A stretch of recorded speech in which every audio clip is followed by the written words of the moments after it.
Okay, One of you them is don't like going to win. Watson? No, it's not that I don't like him. Yeah, you're I a love hater. him. You're a Watson hater. No, so I challenge the integrity of the event. You know? Right. Okay. So Like, for instance, people with no legs can't run in the Olympics with those springs. Like, it's a cool story to be like, oh, look, the guy has no legs, he's in the Olympics. I was under the impression But that he it's had not voice fair. recognition software. Right. But if he didn't, then He doesn't. Okay. Well, then I'm agreeing Right, with you. he doesn't have voice recognition software, he doesn't actually get to read the question, and it's electronically sent to him. The impulse, like how fast the electrical signal gets sent to him, is an unfair advantage because of the amount of time that it takes the people to actually respond. They have to, like, I mean, so that's one issue I have. The second issue I have is that Watson doesn't actually have to be in the building. They don't let human guests sit at home and have an avatar that's up there, and the human guest could just be at home conferencing with other people. We don't know Watson's not conferencing with other computers. As a matter of fact, Watson has a copy of the internet downloaded. Watson is a really big computer that's not actually the avatar. The avatar is just there. A screen. Right, it's just a screen. Watson is actually in a different room because Watson is the size of a room. That's messed up, man. It is messed up. Let's protest. If Watson's going to be that big, bloated-ass piece of hardware, no, he's going to have to haul his butt into the studio. Quote Patrick like Chapin, ladies and gentlemen. Watson is a big, robotic bully. He's not a bully. He doesn't push anybody around. He's always very polite. He's got a little bit of a biting sense of humor towards humans, but yeah, he does have a little sting to him, a little wit. Right. I think they spent a little bit too much time on little niceties, like the fact that Watson swirls with different colors proportionate to how sure he is. Yeah. Instead of focusing on things I'm a like sucker, making though. I Watson think that's cool. follow the freaking rules of every human. Do you think Gary Kasparov would play computer against play chess against IBM's computer Deep Blue if Deep Blue got a machine gun? You're not allowed to use machine guns in chess. You're right. You're right. Those are exactly the same. Machine guns in chess. As far as I know, last time I checked. Well, have you ever played Fisher Random Chess? Is that the one with the machine gun? No, dude, Fisher Random Chess is badass. Alright, so hold on, let's get back to the game and then we'll get back to Fisher Random Chess later. Alright. Thomas Ma. On your right, he is playing Hive Mind combo. We got Nicholas Spagnolo on your left, playing Blue-White Control. Looks like Nick's going back for 6. Is it Hive Mind combo? Or is it Progenitus? No. Thomas Ma is playing Hive Mind. Oh, so it's Spagnolo advanced. This is actually the round of 4. Yes. Oh, well, in that case, here he we are. beat This is Progenitus. finals. Everything's coming together. Hey, do you want to pull the chair? Sure. I'm actually going to step out for a second, so I'll be back, though. I'll be back, for sure. I just need to get rid of some Dr. Pepper. You do you. Hey, any chance you could grab a water? Yes. Thank you much, sir. So, for this matchup, we have, on the left, the People's Champion, Nick Spagnolo, playing Blue-White Control without Mystics. On the right, top 8 competitor, Thomas Ma, one of the, he's probably the highest grossing Jund player in Extended of the past 9 months. I know he played a lot of Jund. Well, one time. Well, in There haven't been a lot of extended tournaments for Jund. Oh, okay. I know he played a lot of Extended in Standard. That's what I mean. A lot of Extended in Standard. A lot of Jund in Standard. Yeah, he's definitely I play a Extended Jund decks in Standard too. He's definitely a Jund aficionado. Alright, so Nick leads on a Scalding Tarn, and Thomas with a Polluted Delta, which he is going to crack. Now, just to clarify what I saw over there, the source of the misinformation was me, so I just want to clarify. What I saw was Nick got attacked by Progenitus, and then drew his top card and extended his hand. But apparently, at some point, he was killing him with a Vendilion click. I didn't see the life totals, so it looked to me like he was trying to see if he had an answer to Progenitus. He didn't, and extended his hand. So at least that's how I interpreted it. What it turned out to be was the life totals were low enough that a Vendilion click was lethal. So. Alright, so Nick's with a Wasteland. Yeah, so Thomas brainstormed and passed back, and Nicholas adds a Wasteland to the board. I believe Thomas is actually on the play. So I think it was an EOT brainstorm that we saw.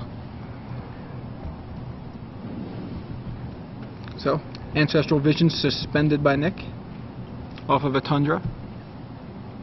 freshly put into play from a Scalding Tarn. For those of you just joining us, I'm Joey Pasco in the booth here with Patrick Chapin, and we're watching the semifinals of the Star City Games Open Series Legacy portion here in Denver, Colorado. Thomas Ma on the right playing a Hive Mind deck, and Nick playing a blue-white control deck, not of the Stone Blade variety. Second brainstorm from Thomas. Thank you.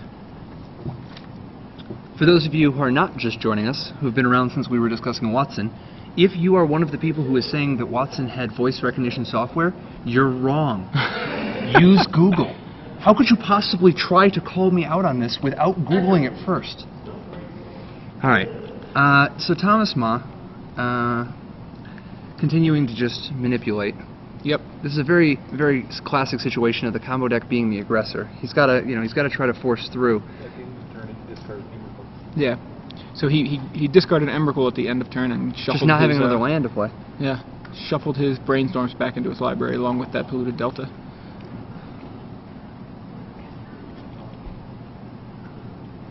So after 2 Brainstorms, can't hit his 3rd land drop. Now it's really interesting how this matchup plays out with Jace the Mind Sculptor versus Emrakul. You know, like so often if you just try to show out an Emrakul, you're just going to get hit by that Jace, dropping down and bouncing it for free, which makes Thomas Ma's primary game plan having to be the Hive Mind aspect. Now without any any of the soul lands, the Ancient Tombs and the City Traders, his mana is a little bit stunted, but he does manage to see his 3rd land, and here's an intuition from Tom. Now, do you think he's going to get like Ancient Tumor? Oh, no, I guess not. There's a Wasteland. So, yeah. What's he going to go get here? Because he really needs to get a lot more mana. He's going to get Grim Monoliths? Oh, he does just get the Show and Tell. He's just going to threaten Show and Tell out the Hive Mind. Right, yeah. I mean, the 3 mana is a huge point. And the fact that it's not Spell Snare or Mental Misstepable. Yeah, exactly.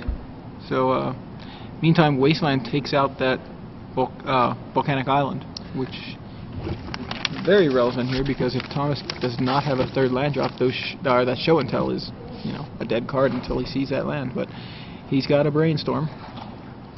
Now, once again, we're seeing the control deck being, at a bit of a disadvantage game 1. Stuck with all these plows and removal spells.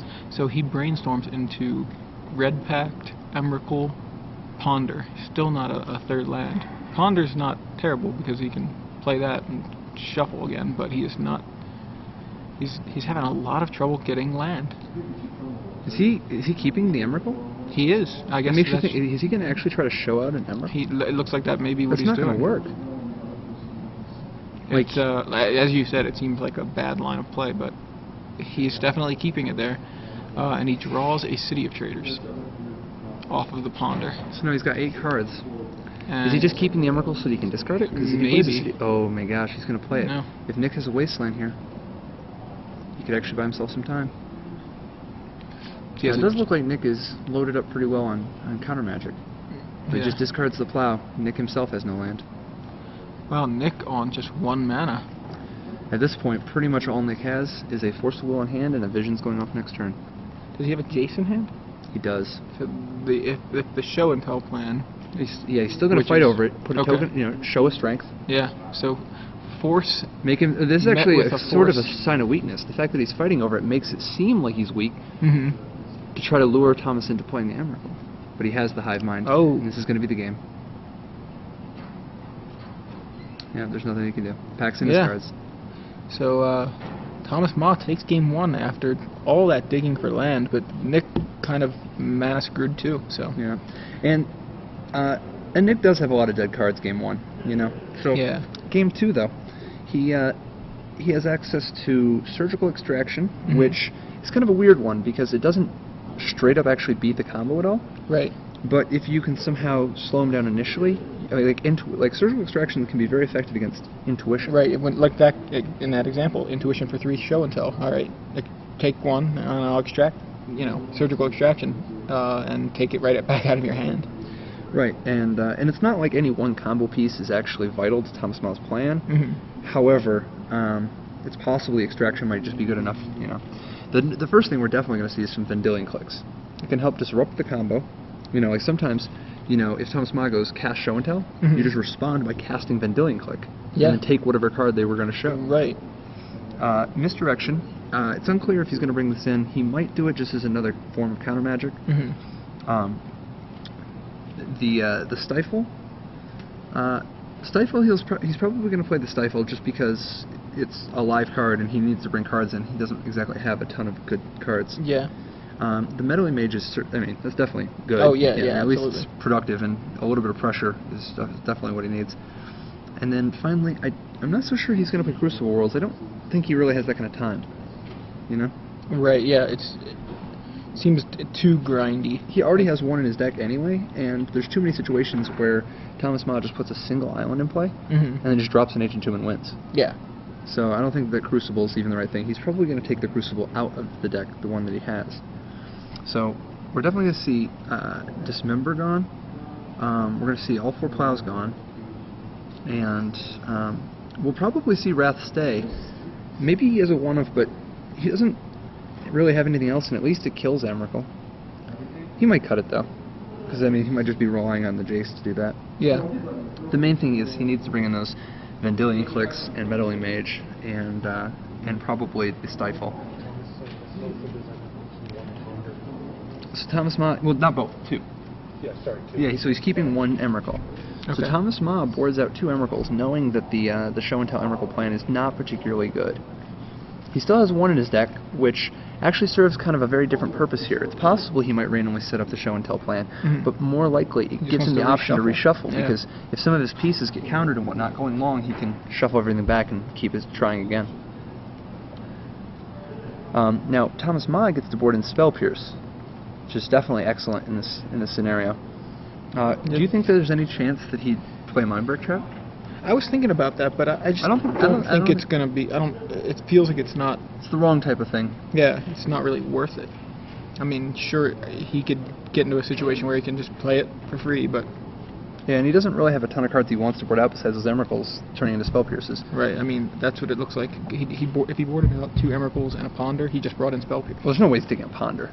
That's what. He took on a Ponder? A Ponder. That's Yeah, the see? laziest thing I've ever seen. But that's what it sounds like. That's the 3 cards. Cut a pack. Spell Pierces. What's that? Okay. Yeah, but Nick on the play with a cut a pact. Flooded Strand on turn 1 into a Tundra. Nick searches up a Tundra. So what? Nick's got the visions. No, he's got the needle. Now, what's he gonna needle here? It's a good question. Monolith? It doesn't work. Doesn't stop mana abilities. So that it can't untap, so he can only use it once? That seems so loose. I mean, he can still tap it for mana. He just can't untap it? Whoever untaps a monolith in this format? Yeah, that seems odd. I mean, I've seen it, but not. I'm talking about, yeah. Not outside of like. Mono brown. Not impressed with the use of Pithing Needle here. What's the artifact in Semifinals? Voltaic Key? Yeah, we'll take it. Why not just name Polluted Delta? Actually, you're right. I mean, Why not name Polluted seems Delta? like it Yes, would- he used the one he had, but he was on the play. right? He could have named it and not even. my gosh, this is disgusting. No. So, Thomas. Right, if you guys have a spatula, I have to pick up part of my face, which just melted off.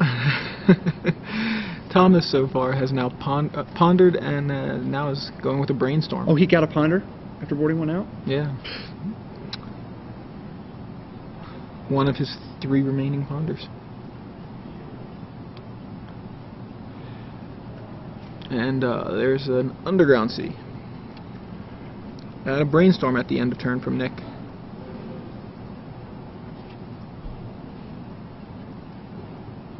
Is Nick digging for lands again? Once again, he looks a little light on mana. Doesn't look like he has any in his hand. Oh, Spell Pierce your Brainstorm. So, Very wisely so. Well, at least Caracas is one of the 2 colors he needs for Jace. Still gotta find another blue, though. Caracas added to Nick's side of the board. Thomas adds a Volcanic Island and Goes for the Show win. and Tell. It's gonna be the Force of Will, though. So, There's no way you can, yeah. Nick forces It's removing Jace. Jace. Interesting. Maybe he is too. Pact of Negation. Oh, this is going to be all she wrote for Nick Spagnolo. So he says, Pact resolved. Whoa. And show and tell resolves Hive Mind, and is that Vendilion Click? It is, but he can respond. He shows him his hand. It's Make him do it. Maybe he'll stack his packs wrong. Pact, and Red Pact, and then Still- Pact of Negation. Oh no, it doesn't matter.